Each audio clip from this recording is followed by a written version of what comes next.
2025 ഈ പുതുവർഷത്തിൽ നമ്മുടെ കോഴിക്കോടുകാർക്ക് ഏറ്റവും നല്ലൊരു സന്തോഷ വാർത്തയുമായിട്ടാണ് ഞാൻ വന്നിരിക്കുന്നത്.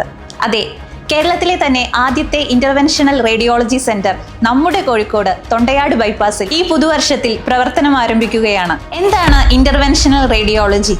എന്തൊക്കെയാണ് ഇതിന്റെ സാധ്യതകൾ?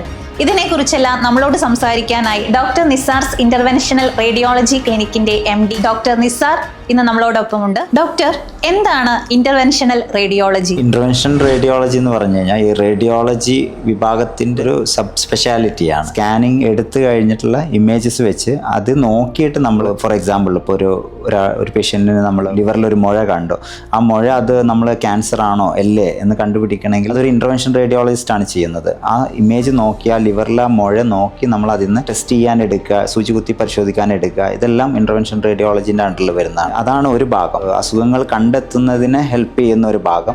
രണ്ടാമത് അസുഖങ്ങൾ ചികിത്സിക്കുന്ന ഒരു ഭാഗം, അതാണ് സെക്കൻഡ് സെഷൻ വരുന്നത്. ട്രീറ്റ്മെന്റ് സെയിം ഒരു എക്സാമ്പിൾ എടുക്കുകയാണെങ്കിൽ തന്നെ നമ്മൾ ലിവറിൽ ഒരു മുഴ കണ്ടു, അതിന് സർജറി അല്ലാതെ നമുക്ക് ഇന്റർവെൻഷൻ റേഡിയോളജിയിൽ പിൻഹോൾ ചികിത്സകളുണ്ട്. അതായത് നമ്മൾ ചെറിയ സൂചി കുത്തി ആ മുഴ നമ്മൾ കരിച്ച് കളയാൻ പറ്റും. അതേപോലെ തന്നെ രക്തക്കുഴലിലൂടെ പോയിട്ട് ആ മുഴയിലോട്ടുള്ള രക്തോട്ടം സ്റ്റോപ്പ് ചെയ്ത് അതിനെ ചുരുക്കാൻ പറ്റും. ഇതെല്ലാം നമ്മൾ ട്രീറ്റ്മെന്റ് പാർട്ടിൽ ഇന്റർവെൻഷൻ റേഡിയോളജിയിൽ അണ്ടറിൽ വരുന്നതാണ്.